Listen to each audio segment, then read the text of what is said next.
नमस्कार दोस्तों, आज हम लोग पढ़ने वाले हैं परिमेय संख्या रैशनल नंबर क्या होते हैं। तो दोस्तों आइए पढ़ते हैं रैशनल नंबर के बारे में।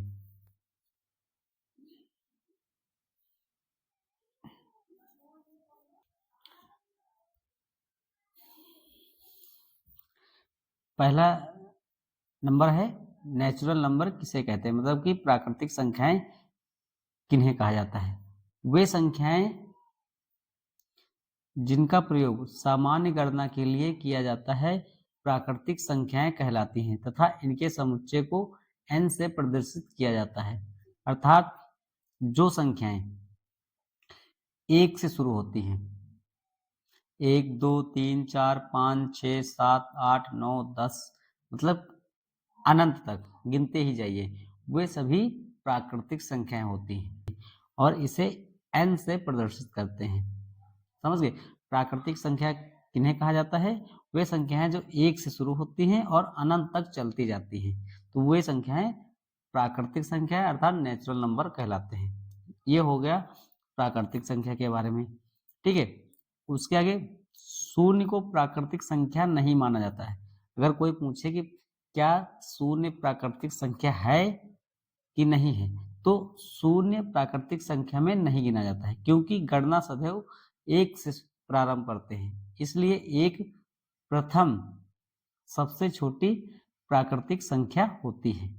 तो इतना आप लोगों को आशा करता हूं अच्छे से समझ में आ गया होगा। सभी प्राकृतिक संख्याएं धनात्मक होती हैं। सभी जो प्राकृतिक संख्या हैं 1 से लेकर अनंत तक, ये धनात्मक होनी चाहिए, मतलब कि पॉजिटिव होनी चाहिए, नेगेटिव नहीं होनी चाहिए। आगे देखते हैं पूर्ण संख्या किसे कहते हैं।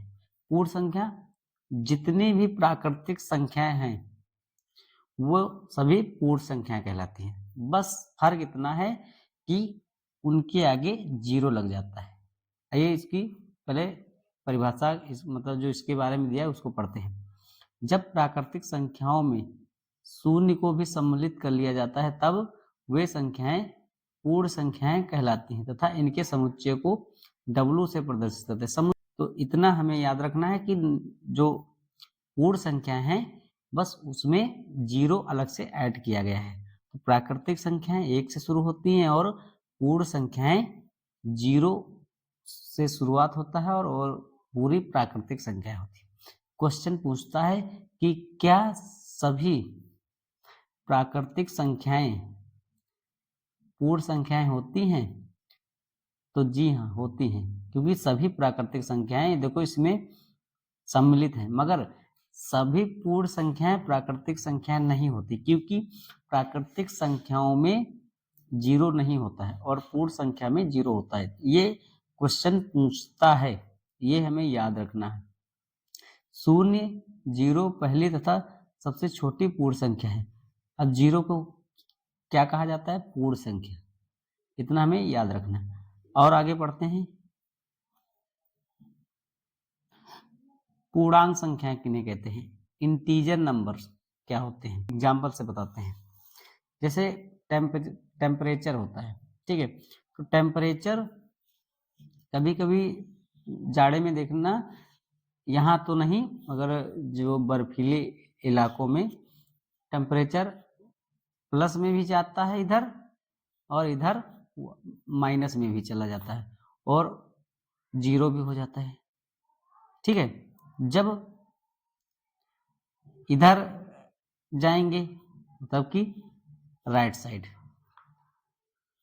तो टेम्परेचर प्लस में होता है और लेफ्ट साइड जाने पर माइनस में होगा। ठीक है, 1 यहाँ से 1, ये 2, माइनस में 3, ये सभी, और इधर जीरो से राइट साइड जाएंगे तो प्लस में +1, ठीक है, +2, +3, +4, ऐसे। कहने का मतलब ये है कि पूर्णांक संख्याएं वे संख्याएं होती हैं जिनके जीरो से राइट साइड की तरफ जाने पर धनात्मक मान मिलता है, अर्थात पॉजिटिव संख्या मिलती है। ठीक है, और जीरो से लेफ्ट साइड की तरफ जाने पर नेगेटिव वैल्यू मिलती है, ऋणात्मक संख्या मिलती है, इसे आई से प्रदर्शित करते हैं। इतना आशा करता हूं आप लोगों को अच्छे से समझ में आ गया होगा। आइए दोस्तों इसमें पढ़ते हैं। प्राकृतिक संख्याओं में शून्य के साथ संख्याओं के ऋणात्मक रूप को भी सम्मिलित किए जाने पर जो संख्याएं प्राप्त होती हैं वे पूर्णांक संख्याएं कहलाती हैं तथा इनके समुच्चय को आई से प्रदर्शित करते हैं। देखिए यह 0 है, ठीक है, 0 के राइट साइड धनात्मक मान, ये अनंत तक, ये मतलब कि 0 से 1 2 3 4 5 6 डॉट डॉट डॉट अनंत, अनंत मतलब कि अनंत गिनत तक, ठीक है। और 0 के लेफ्ट साइड हमें ऋणात्मक मान मिलता है। तो ये पूर्णांक संख्या में इतना फर्क है, पूर्ण संख्या और पूर्णांक संख्याओं में, ठीक है। पूर्णांक निम्न दो प्रकार की होती है, धन पूर्णांक होती है, ये धन पूर्णांक है, और इधर वाली ये ऋण पूर्णांक है। आइए आगे देखते हैं, बस अलग दिया है उसी में आप लोग समझ गए होंगे। देखो ऋण पूर्णांक, प्राकृतिक संख्याओं की ऋणात्मक संख्याओं को ऋण पूर्णांक कहते हैं तथा इनके समुच्चय को आई से प्रदर्शित करते हैं, ठीक है। आई, ये देखो माइनस में मान, मैंने पहले ही बता दिया, इसको पढ़ने की जरूरत नहीं है, आप लोग पहले ही समझ गए होंगे। शून्य ना तो धन पूर्णांक है और ना ही ऋण पूर्णांक है, बहुत ही महत्वपूर्ण है दोस्तों, इसको याद जरूर कर लेना है। अगर क्वेश्चन में पूछ ले कि 0 क्या है, ये ना ऋणात्मक है ना ही धनात्मक है, ये पूर्ण संख्या है, इतना हमें याद रखना है, ठीक है। उसके आगे पढ़ते हैं हम लोग, सम संख्या किसे कहते हैं। सम संख्या तो कोई भी नहीं भूलेगा, सबको आता होगा, जो 2 के पहाड़े में आती हो वे सभी संख्याएं सम संख्याएं अर्थात इवन नंबर्स कहलाते हैं। वे संख्याएं जो 2 से पूर्णतया विभाजित हो जाती हैं सम संख्या कहलाती हैं। जैसे 2 4 6 18 24, कुछ भी जो आपके मन में हो, जो सम संख्या हो, वो सभी 2 से पूर्णतया विभाजित होंगी और वो सभी 2 के पहाड़े में आते होंगे, वो सभी इवन नंबर्स कहलाते हैं। इसके बाद ऑड नंबर क्या होते हैं? ऑड नंबर किन्हें कहते हैं? विषम संख्याएं। विषम संख्याएं वे संख्याएं होती हैं जो 2 के पहाड़े में ना आती हो, बस इतना फर्क। जो 2 के पहाड़े में आती हैं वो सम संख्याएं इवन नंबर कहलाती हैं, और जो 2 के पहाड़े में नहीं आते वे विषम संख्या कहलाती हैं। 1 3 5 11 17 15 13 19 21 ये सभी विषम संख्या कहलाती है, ठीक है। ये सम संख्या और विषम संख्या सबको पता है। प्रत्येक विषम संख्या का इकाई अंक 1 3 5 7 9 में से कोई एक होता है। इकाई अंक का मतलब ये है, जो ये नंबर पीछे वाला, इकाई दहाई तो सबको पता ही होगा, इकाई वाला अंक ये पीछे वाला होता है, आगे वाला दहाई, और इसके आगे नंबर होता तो सैकड़ा, तो ठीक है। ये इकाई का अंक में 1 3 5 7 9 ये होंगी, तभी ये विषम संख्याएं बन पाएंगे, ठीक है। मान लो ये 7 है जैसे, ठीक है, 7 आगे हो गया, 0 पीछे हो गया, तो ये विषम संख्या नहीं होगी, वो सम संख्या बन जाएगी। तो विषम संख्या की पहचान होती है कि अगर सिंगल नंबर है, ठीक है, तो इनमें से कोई नंबर होगा, अगर डबल या ट्रिपल है इकाई का अंक देखते हैं हम, समझ गए। अब आते हैं महत्वपूर्ण अभाज्य संख्या किसे कहते हैं। अभाज्य संख्या प्राइम नंबर कौन से नंबर होते हैं? तो वे संख्याएं जो एक और स्वयं के अतिरिक्त किसी अन्य संख्या से पूर्णतया विभाजित ना हो अभाज्य संख्याएं कहलाती हैं। जैसे 2 3 5 7 11 13 आदि। इसको आइए कॉपी में समझते हैं।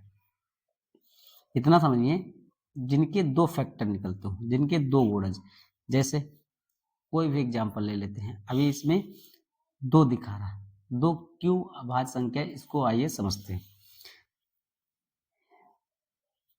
ऐसी संख्या जिसमें, इतना याद रखना, कोई भी संख्या हो उसमें 1 से भाग जाएगा ही जाए। इसमें कहा है कि वे संख्याएं जिसमें एक और स्वयं के अतिरिक्त किसी अन्य संख्या से पूर्णतया विभाजित ना हो। तो इसमें देखिए 1 से भाग जा रहा है इस नंबर में, ठीक है, और 2 से भाग जा रहा है, मतलब कि एक और स्वयं के अतिरिक्त और कोई नंबर से भाग नहीं जा रहा, तो ये अभाज्य संख्या है। ठीक है, ये कौन सी संख्या है? अभाज्य संख्या। ठीक है, उसके बाद 3 को देख लेते हैं। 3 में इतना याद रखना, 2 ही गुणज होंगे, 2 ही फैक्टर होंगे, वे सभी संख्याएं अभाज्य संख्याएं होंगी। कोई भी नंबर ले लीजिए उसको, ठीक है, उसमें ये देखिए कि इसमें किस किस नंबर से भाग जा रहा है। अगर 2 से ज्यादा नंबर से भाग जा रहा तो वो अभाज्य संख्या नहीं होगी। अगर 2 ही संख्या हैं उसमें, एक और स्वयं के अतिरिक्त किसी संख्या से भाग नहीं जा रहा है, तो वे सभी संख्याएं अभाज्य संख्याएं होंगी। ठीक है, अब 3 में देख लेते हैं। 3 में देखो 1 से भाग जाएगा और स्वयं 3 से भाग जाएगा, तो ये भी अभाज्य संख्या है। उसके बाद आइए 4 को देख लेते हैं। 4 क्या है? अब देखिए 4 में 1 से भी जा रहा, 2 से भी जा रहा और स्वयं 4 से भाग जा रहा, तो इसमें देखो 3 फैक्टर निकल के आए। तो ये क्या अभाज्य संख्या है या नहीं? दोस्तों ये अभाज्य संख्या नहीं, ये भाज्य संख्या है। ठीक है, जिनमें 2 से ज्यादा फैक्टर निकल आए या गुणज हो, ठीक है, वो भाज्य संख्या कहलाते हैं। समझ गए? आइए आगे समझते हैं और अच्छे से समझ में आएगा। देखो इसमें 5 दिया है, ठीक है, अब 5 में किस किस नंबर से भाग जाएगा, इधर देख लेते हैं। 5 में 1 से जाएगा और स्वयं से जाएगा। देखिए 2 ही फैक्टर है ना, तो ये भी अभाज्य संख्या है। 7 में 1 से जाएगा और 7 से जाएगा। 11 हो गया, 13 हो गया, 15 में तो 1 से जाएगा, ठीक है, और 3 से जाएगा, 5 से जाएगा और स्वयं 15 से, तो इसमें 4 फैक्टर निकले, तो ये भाज्य संख्या है। 17 भी अभाज्य संख्या, क्योंकि 17 में एक और स्वयं से ही भाग जाएगा। और 19 भी अभाज्य संख्या है। 23 हो गया, ठीक है, 29 हो गया, 31 हो गया, ऐसे 37 हो गया, 41 हो गया, ऐसे 100 तक निकालेंगे तो पता चलेगा कौन सी संख्या अभाज्य है और कौन सी संख्या भाज्य है। इतना याद रखना है, सिर्फ 1 और स्वयं, मतलब उसी संख्या से भाग चला जाए। ठीक है, अब आगे भाज्य संख्या किसे कहते हैं? Composite number. अभी मैंने बता दिया दोनों को, उसमें सिर्फ निकाल के देखना है। देखिए वे संख्याएं जिनका एक व स्वयं के अतिरिक्त कम से कम एक और गुणनखंड हो, भाज्य संख्या कहलाती है। तो एक और स्वयं के अतिरिक्त एक और, मतलब कि कम से कम 3 गुणज होने चाहिए। ठीक है, 3 फैक्टर होने चाहिए। जैसे 4, हमने 4 को करके दिखा दिया ना। अब 12 में देखिए कौन कौन सी संख्या से भाग चला जाएगा। देखो 12 में 1 से तो जाएगा ही, ठीक है, 2 से जाएगा, 3 से जाएगा, 4 से जाएगा, 6 से जाएगा और स्वयं 12 से जाएगा। देखिए इसमें कम से कम कितने फैक्टर हैं? 3 से ज्यादा ही तो हैं, तो 3 तो होने ही चाहिए। 3 से ज्यादा चाहे जितनी भी हो, तो वे सभी संख्याएं भाज्य संख्याएं कहलाई जाएंगी। ठीक है, कंपोजिट नंबर कहलाए जाएंगे। ठीक है, अब 16 में भी किस नंबर से भाग जाएगा? देखो 16 में 1 से जाएगा, 2 से जाएगा, 4 से जाएगा, 8 से जाएगा और 16 से जाएगा। देखो इसमें कितने फैक्टर निकल के आए? 1 2 3 4 5, ये भी भाज्य संख्या है। ठीक है, तो भाज्य और अभाज्य में क्या अंतर है? अभाज्य संख्या में 2 फैक्टर होने चाहिए और भाज्य संख्या में कम से कम 3 फैक्टर होने चाहिए कंपोजिट नंबर में। बस इतना फर्क है। एक क्वेश्चन पेपर में पूछा जाता है कि बताइए कि एक जो है ये भाज्य है कि अभाज्य है। तो दोस्तों याद रखना, एक ना ही भाज्य है, ना भाज्य है और ना ही और ना ही अभाज्य है। बहुत ही महत्वपूर्ण है, याद रखना। एक ना तो भाज्य है और ना ही अभाज्य है, ये पेपर में पूछ लिया जाता है। तो भाई दोस्तों आगे और पढ़ते हैं।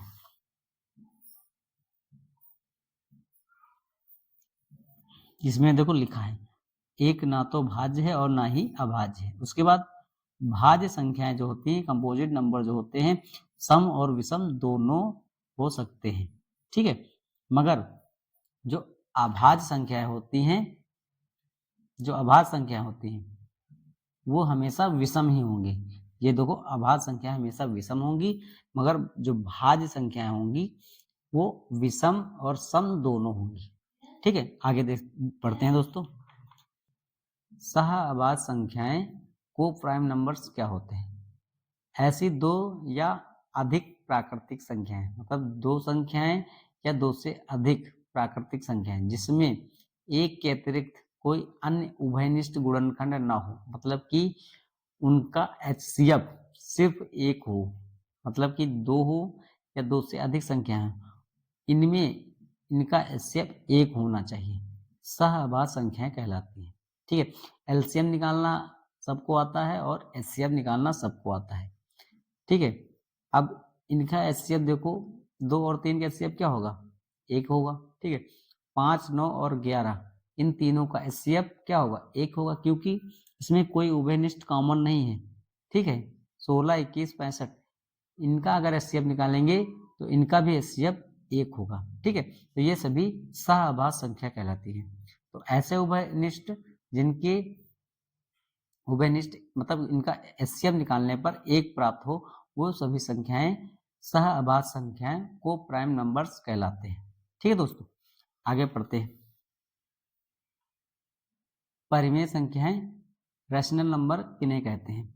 वे संख्याएं जिन्हें P/Q के रूप में व्यक्त किया जा सके परिमेय संख्याएं कहलाती हैं, जहां P व Q दोनों पूर्णांक और सहअभाज्य हैं तथा Q बराबर 0 नहीं होना चाहिए, ठीक है। Q इक्वल टू नॉट 0, ठीक है।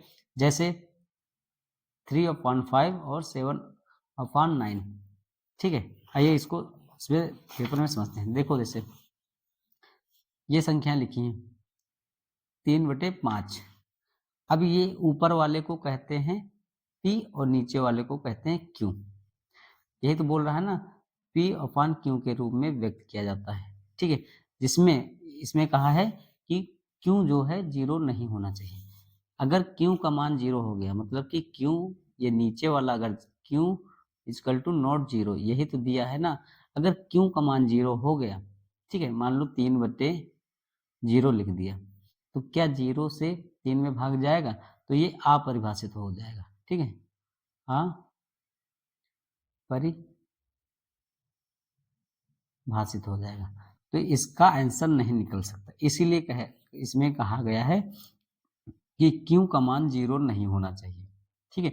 और सभी जो बटे के रूप में होती हैं वो सभी संख्याएं परिमेय संख्या कहलाती हैं, ठीक है।